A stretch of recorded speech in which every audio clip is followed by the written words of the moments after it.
My dear student, मेरा नाम Qadir Khan, MPhil physics, class first year, chapter number first. Chapter का नाम है मेजरमेंट, लेक्चर नंबर 2। आज हम पढ़ने वाले हैं system of international. System of international की अगर हम बात करें, वो 1996 में जब वहाँ पे कमेटी बैठ गई, उसको ये पहले पता नहीं था। पहले हर चीज़ को एक डिफरेंट मतलब नज़र से देखा जाता था। जो भी आप लेना था कोई डिफरेंट, हर मुल्क का एक डिफरेंट यूनिट था, डिफरेंट सिस्टम था। फिर सिस्टम ऑफ इंटरनेशनल में कम्युनिटी इस चीज़ के बात पे एग्री हुई कि उसने एक चीज़ बनाया, इंटरनेशनल सिस्टम को। शॉर्टकट भी अगर इसको हम कहते, इसको हम SI भी कह सकते हैं, ठीक है, SI सिस्टम इंटरनेशनल। उसने एक स्टैंडर्ड फॉर्म डिस्क्राइब किया, ठीक है। वो स्टैंडर्ड फॉर्म क्या था? उससे पहले उसने फिजिकल क्वांटिटी कौन से होते हैं आगे मैं एक्सप्लेन भी करता हूँ। फिजिकल क्वांटिटी दो क्वांटिटी होते हैं जो हम उसको मेजरमेंट कर सकते हैं, मतलब देख भी सकते हैं, टच भी कर सकते हैं। ये हमारे पास टोटली फिजिकल क्वांटिटी होते हैं। और यही समझने की बात ये है कि अगर आप बेस क्वांटिटी पे जाते हो या डिराइव्ड क्वांटिटी पे जाते हो, तो सबसे पहले आपको फिजिकल क्वांटिटी की पता होना चाहिए। फिजिकल क्वांटिटी की पता है तभी आप डिराइव्ड क्वांटिटी और सारा इंटरनेशनल सिस्टम की तरफ आप जा सकते हो। अब यहाँ पे देखिए, अगर मैं डिफिनीशन इस लफ्ज़ का करूँ कि physical quantity the all measurement quantity, जो हम पैमाइश कर सकते हैं। फॉर एग्जांपल आप बोर्ड कंसिडर करें, इसका मेजरमेंट हम आसानी के साथ कर सकते हैं। आप दूसरे कोई चीज़ के पहले आप दीवार बना रहे हो, जो भी कर रहे हो, ये आप मेजरमेंट के साथ कर सकते हैं। उसके बाद हमारे पास, अगर मैं एग्जांपल की कोशिश करूँ तो एग्जांपल कुछ यूँ होगा, किसी चीज़ का अगर हमें लेंथ फाइंड करना है तो लेंथ हम फाइंड कर सकते हैं। लेंथ किस चीज़ की फाइंड हो सकता है? एक मास के जिसम है तो लेंथ भी होगा, एग्जैक्टली। और उसकी टाइम भी हम फाइंड कर सकते हैं। उसके बाद टेम्परेचर भी हम फाइंड कर सकते हैं। टेम्परेचर हमारे पास क्या है? Physical quantity. आपको इस बारे में पता होता है कि आज इतना गर्मी का, आज इतनी सर्दी है। इट मीन्स ये किस चीज़ की वजह से? टेम्परेचर की वजह से आप मेजरमेंट कर सकते हो, पैमाइश कर सकते हो। उसके बाद अगर हम एक्सप्लेनेशन की तरफ चले जाए, एक्सप्लेनेशन क्या होगा? एक्सप्लेनेशन ये होगा कि physical quantity at least 2 characteristic common होने चाहिए। फिजिकल की शर्त ये रखा गया है, पहले मैंने आपको डेफिनेशन किया, उसके एग्जांपल दिया, अब मैं उसकी एक्सप्लेनेशन करना चाहता हूँ। एक्सप्लेनेशन ये है कि फिजिकल क्वांटिटी की एटलीस्ट कम से कम 2 चीज़ों के ख्याल रखने चाहिए। 2 चीज़ आपके पास है तब आपके पास फिजिकल क्वांटिटी आएगी। फिजिकल क्वांटिटी आ जाएगी तो इट मीन्स आपके पास इंटरनेशनल सिस्टम आ जाएगा। क्लियर? एक को हम नाम देते हैं numerical value, numerical magnitude. Numerical magnitude आया, वो क्या है आगे हम करते हैं। एक है यूनिट क्या है आपने ऑलरेडी आगे हम करते हैं। दिस सिस्टम इंटरनेशनल, हमें बात करना है, हमें इसी इधर उधर नहीं जाना है, हमें सारा बात जो है सिस्टम इंटरनेशनल। ये पेज बुक पे आप देख सकते हो 1.2 जो है वही लेक्चर है। बेस यूनिट हमारे पास, इसके अंदर हमें इंटरनेशनल सिस्टम है। अब जब हम बच्चों को पढ़ाते हैं क्लास 9 में, चैप्टर नंबर 1 में, वहाँ पे हम सिर्फ 2 ही चीज़ को डिस्क्राइब करते हैं। एक को हम बेस, जिसको हमने कहते हैं कि 7 यूनिट पे वहाँ पे डिस्क्राइब है, और दूसरा जो है वो डिराइव। लेकिन नहीं, फर्स्ट ईयर में आपके पास एक और भी एडिशनल आएगा जिसको हम सप्लीमेंट्री यूनिट कहते हैं। तो सिस्टम इंटरनेशनल में अगर हम build up on 3 kind of units, यहाँ पे हम 3 काइंड्स ऑफ यूनिट्स की बात करेंगे। वो क्या होगा आगे हम देखते हैं कि बेस क्वांटिटी अगर मैं एक एग्जांपल दे दूँ, आपके जो पेरेंट्स होते हैं वो क्या है? एक बेस क्वांटिटी है। उसके जो बच्चा होता है ये उसका डिराइव्ड क्वांटिटी होता है। तो सिमिलरली आप यू कंसिडर करें कि बेस, यहाँ पे जो यूनिट आपको the unit describe base unit किसके होता है? आपको जो है क्वांटिटी आर डिस्क्राइब बेस, ये बेस क्वांटिटी ये पैदा नहीं होते, ये पहले से मौजूद होते हैं। अब डिराइव्ड जो होता है ये बेस से डिराइव्ड होता है। बेस है तब ही डिराइव्ड है। डिराइव्ड किससे होता है? बेस से होता है। अब ये क्वांटिटी से होता है, तभी ये जब आपके पास बेस क्वांटिटी है तब बेस यूनिट होगा। बेस क्वांटिटी नहीं है, बस क्वांटिटी मौजूद ही नहीं है तो यूनिट भी मौजूद ही हो सकता। अब बेस क्वांटिटी तो क्या है? अब मैं एक एग्जांपल देना चाहता हूँ। अब टोटली 7 है हमारे पास, ठीक है। बेस यूनिट जो है, क्वांटिटी जो है वो 7 है, और वो बेस क्वांटिटी 7 से 7 यूनिट भी बनते हैं। आप लेंथ लें, जिसमें मैंने पहले भी एग्जांपल दिया था। लेंथ क्या है आपके पास, रिप्रेजेंट हम एल से करते हैं, लेकिन हम बात करना है सिस्टम ऑफ इंटरनेशनल से। सिस्टम इंटरनेशनल सिस्टम की अगर हम बात करते हैं तो हमें इस आई में इसको डिस्क्राइब करना है, क्योंकि हमारा टॉपिक भी जो है बुक के अकॉर्डिंग वो इंटरनेशनल सिस्टम है। जो चीज भी हमें डिस्क्राइब करना है, बयान करना है अकॉर्डिंग टू इंटरनेशनल सिस्टम। अब लेंथ जो है मुझे डिस्क्राइब करना है इंटरनेशनल सिस्टम में। क्या है, आप यहाँ पे लिखिए लेंथ है। लेंथ हमारे पास क्या है, एल से रिप्रेजेंट होता है, इसका एस आई यूनिट में, सिस्टम इंटरनेशनल में उसका यूनिट होगा मीटर।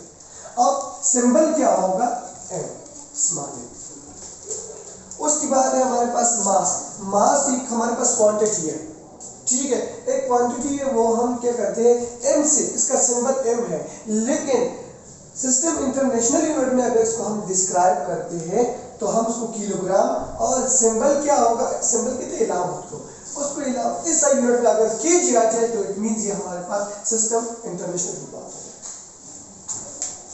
फिर देखिए यहाँ पे आप 3 नंबर पे आ जाइए। टाइम की बात मैंने इधर किया था, यहाँ पे टाइम की बात किया तो टाइम देखिए आप, टी है हमारे पास, टी अगर ये क्वांटिटी है, टाइम एक क्वांटिटी है। अभी हमें क्या करना है, ये इसका सिंबल है, सिंबल कहते हैं इलामत को। अब हमें इस टाइम को डिस्क्राइब करना है इंटरनेशनल सिस्टम के मुताबिक, टॉपिक ही है, तो ये क्या हो जाएगा जी, सेकेंड। और सिंबल क्या होगा, S. Similarly electric current, electric current क्या होता है, ये इसका इलामत है आई। हमें इसको डिस्क्राइब करना है इंटरनेशनल सिस्टम में, तो हमें इसको एम्पियर, और एम्पियर किस से रिप्रेजेंट हो जाएगा, S. Similarly intensity of light, intensity कहते हैं शिद्दत को, जिस शिद्दत से लाइट आता है उसको अगर हम रिप्रेजेंट करना चाहते हैं तो उसको हम क्या करना है, एल से रिप्रेजेंट करना चाहिए। एल से रिप्रेजेंट करते हैं, लेकिन हमें डिस्क्राइब करना चाहिए इंटरनेशनल सिस्टम से, तो हमें आपको इसको कैंडेला, जिसे हमें सी डी से रिप्रेजेंट करना चाहिए। उसके बाद नेक्स्ट अगर हम 7 पे जाए, ठीक है, 6 पे जाए, टेम्परेचर, कोल्डनेस हॉटनेस होता है, एक हमारे पास टेम्परेचर है। इसको अगर हम, ये क्वांटिटी है, बेस क्वांटिटी है, ये इसका इलामत है कि हम उसको टी से रिप्रेजेंट करना चाहिए। और केल्विन उसका क्या है हमारे पास, और के से रिप्रेजेंट, ये के जो आप केल्विन जो आपका है, ये सिस्टम इंटरनेशनल यूनिट है। अब सिस्टम इंटरनेशनल यूनिट क्या होगा, सिंबल क्या होगा इसका, के ही होगा। 7, मैंने 7 बताया था कि 7 बेस क्वांटिटी होते हैं। अब अमाउंट ऑफ सब्सटेंसेस, ये केमिस्ट्री में ज्यादातर यूज होता है, ये एन से रिप्रेजेंट कर सकते हैं। ये एक बेस क्वांटिटी है, अभी हमें इसको डिस्क्राइब करना है इंटरनेशनल सिस्टम से, तो ये क्या हो जाएगा, सिस्टम इंटरनेशनल में इसको हम मोल कहते हैं, और इसका सिंबल जो होगा वो भी मोल होना चाहिए। नेक्स्ट जो हमें बताने वाले हैं वो हमारे पास है डिराइव्ड क्वांटिटी। डिराइव्ड क्वांटिटी मैंने एग्जांपल दे दिया कि डिराइव्ड क्वांटिटी, आपके जो पेरेंट्स होते हैं वो क्या होता है, आपके पास एक बेस क्वांटिटी होता है, लेकिन उसका जो बच्चा होता है वो डिराइव्ड क्वांटिटी होता है। जस्ट एग्जांपल कंसीडर आप यूज कर ले, तो यहाँ पे आप देखिए डिराइव्ड क्वांटिटी है कि दो फिजिकल क्वांटिटी, फिजिकल क्वांटिटी मैंने पहले भी बता चुका हूँ, मैंने डेफिनेशन भी लिखा हुआ है, एक्सप्लेनेशन भी किया हुआ है कि क्या होता है। फिजिकल क्वांटिटी वही होता है जो हम देख सकते हैं, हम टच कर सकते हैं, हम मेजरमेंट कर सकते हैं, इसका फिजिकल क्वांटिटी। अब जो है which are express in the term of base quantity, जिसका मैंने एग्जांपल दिया था, इसका डिराइव्ड क्वांटिटी। अब एग्जांपल की तरफ आते हैं कि अगर आपसे शॉर्ट क्वेश्चन में पूछा जाएगा कि एक्सप्लेन द डिराइव्ड क्वांटिटी और बेस क्वांटिटी, तो आपने यही करना है। और डिफरेंस क्या करना है, आपसे एक दूसरा क्वेश्चन भी आ सकता है, एक होता है डिराइव्ड क्वांटिटी, एक होता है डिराइव्ड यूनिट्स। तो फिर आपने पहले डिराइव्ड क्वांटिटी मतलब या बेस क्वांटिटी लिखना है, उसके आपने यूनिट्स लिखना है। कैसे, जिस तरह मैं आपको एग्जांपल देता हूँ, वॉल्यूम देखो, speed, force, work, power, energy, electric potential, electric charge, ये इसका best example of the derived quantity है। आप फोर्स देखें, वर्क देखें, ठीक है, वर्क कब होता है, वर्क उस टाइम होता है जब आपके पास फोर्स है, फोर्स नहीं वर्क दे, मतलब फोर्स उसका क्या हो जाएगा, इस तरह आपको याद करें, इस power, energy, electric potential, electric charge. आपके पास करंट है आपके पास मौजूद है, इलेक्ट्रिक करंट आपके पास मौजूद है, तभी आपकी इलेक्ट्रिक पोटेंशियल ही आएगा। तो इसी तरह आपको ख्याल रखना चाहिए। अब जिसमें मैंने डिफिनेशन पहले में बताया था कि हम बच्चों को 9th क्लास में सिर्फ 2 चीजें बताते हैं, base quantity, derived quantity, but यहाँ पे फर्स्ट ईयर में ये नहीं होगा।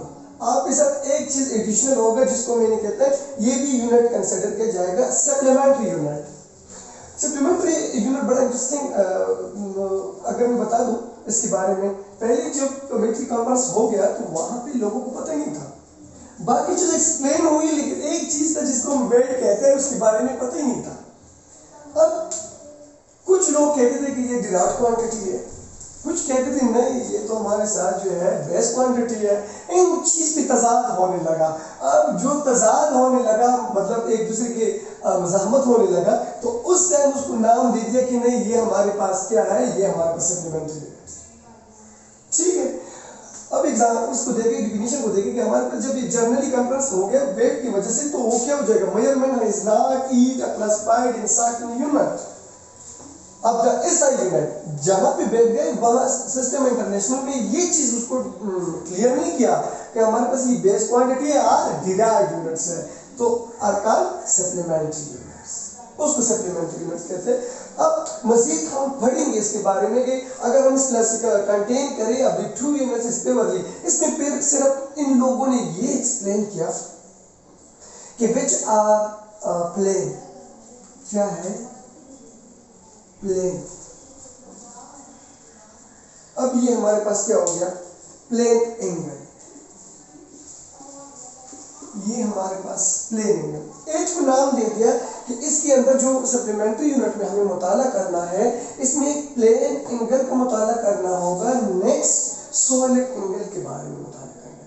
अब इन दोनों की कुछ यूनिट्स तो होना चाहिए, क्योंकि जब ये प्लेन एंगल की और सॉलिड एंगल, तो उन लोगों ने प्रोड्यूस किया, ये बताया कि ये हमारे पास क्या है, हमारे पास इनकी कॉम्बिनेशन चलो कंसिडर कर ले, लेकिन इसके भी तो कुछ ना कुछ, ये भी फिजिकल, उसने ये बताया ये भी फिजिकल यूनिट है भाई, फिजिकल क्वांटिटी है, इसको भी हम देख सकते हैं, प्लेन एंगल को भी हम देख सकते हैं, सॉलिड एंगल को भी हम देख सकते हैं। तो वाई शुड नॉट कि हम उसके लिए भी कुछ यूनिट्स प्रोड्यूस करें। तो उसके लिए मैं आपको जबरदस्त एग्जांपल देना चाहता हूँ। प्लेन एंगल जो फर्स्ट वाला है, प्लेन एंगल, प्लेन एंगल में क्या होता है, आप यहाँ पे देखिए, इसका यूनिट क्या होगा, रेडियन, इसका यूनिट होगा रेडियन, और सिंबल क्या होगा, ये इस तरह एग्जांपल, जिस तरह मैंने आपको पहले बताया था कि जिस तरह हमारे पास लेंथ है या टाइम टी है, ऐसा यूनिट में उसका सेकंड है और इलामत उसका एस है। Just like in supplementary unit को उसने क्या किया, प्लेन एंगल को उसने यूनिट में क्या कर दिया, रेडियन नाम दिया, और सिंबल आर ए डी इससे रिप्रेजेंट करना होगा। सॉलिड एंगल क्या होता है, वो हमारे पास स्टेरेडियन होता है, एस आर स्टेरेडियन, इससे रिप्रेजेंट किया जाता है, और 1 रेडियन बराबर होता है 360 डिवाइड बाई 2 पाई। और हमें पता है इस बात का कि पाई जो है, ये पाई हमारे पास इसकी स्पेसिफिक वैल्यू है 3.14 समथिंग। अब नीचे जो ये 2 लिखा हुआ है, जस्ट आप इसके साथ मल्टीप्लाई करना है, तब ये चीज आप कैलकुलेटर में अगर इसको सॉल्व कर ले 360 डिवाइड बाई 2 और इसके साथ 3.14 लगा दे, तो ये आपके पास पहुंच जाएगा 57.3 डिग्री, ये डिग्री को रिप्रेजेंट करते हैं। अब अगेन रिपीट करता हूँ,